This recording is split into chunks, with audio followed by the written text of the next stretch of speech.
ان کا تو یہی تو بت پرستی ہم نے توڑنی ہے. وَمَكَرُوا وَمَكَرَ اللَّهُ وَاللَّهُ خَيْرُ الْمَاكِرِينَ. انہوں نے بھی مکر کیا، اللہ نے بھی مکر کیا، اللہ بہترین مکر فرمانے والا ہے، سب سے بڑھ کر مکر فرمانے والا ہے. انہوں نے مکر کے ترجمہ چینج کر دیا کہ انہوں نے مکر کیا، انہوں نے چال چلی اور اللہ نے اپنی خفیہ تدبیر فرمائی، اللہ سب سے بہتر خفیہ تدبیر فرمانے والا ہے.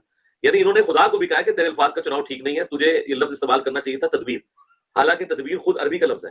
اللہ نے کیوں نہیں کہہ دیا کہ واللہ خیر المدبرین، اللہ تعالیٰ سب سے بہتر تدبیر فرمانے والا ہے؟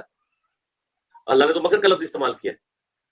تو اس طریقے سے یہ بڑا گھنونا کھیل کھیلتے ہیں. تو ہم نے کبھی ایسا نہیں کرنا کہ ان کی رو میں بیٹھنا ہے، نہیں، ہم نے ایکسیپٹنس کروانی. وَمَكَرَ اللَّهُ میں مکر کا ترجمہ خفیہ تدبیر کرنے پر مرزے نے یہ سارے فتوے جھاڑے ہیں. لیکن ہوا یہ کہ ان سارے فتووں کی زد میں مرزا خود آ گیا.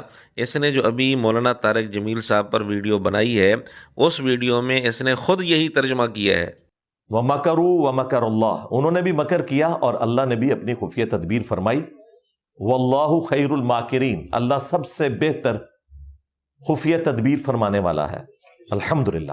مرزے سے ہمارا پہلا سوال یہ ہے کہ مرزے کے نزدیک تو اس کا ترجمہ خفیہ تدبیر کرنا بت پرستی تھی، تو مرزے نے بت پرستی کب سے شروع کر دی؟ دوسرا سوال یہ ہے کہ مرزا علماء کے متعلق کہہ رہا تھا کہ انہوں نے ترجمہ ہی چینج کر دیا، تو مرزے سے ہمارا سوال ہے کہ مرزے نے ترجمہ چینج کیوں کیا؟ مرزے سے تیسرا سوال ہمارا یہ ہے، کیا خفیہ تدبیر والا ترجمہ کر کے مرزا اللہ تعالیٰ کو یہ بتانا چاہتا ہے کہ یا اللہ تیرے الفاظ کا چناؤ ٹھیک نہیں ہے، تجھے تدبیر کا لفظ استعمال کرنا چاہیے تھا؟ کیا مرزا اللہ تعالیٰ کو یہی بتانا چاہتا ہے یہ ترجمہ کر کے؟ چوتھا سوال یہ ہے کہ مرزا کہہ رہا تھا کہ خفیہ تدبیر والا ترجمہ کرنا یہ گھنونا کھیل ہے. مرزے نے گھنونا کھیل کیوں شروع کر دیا؟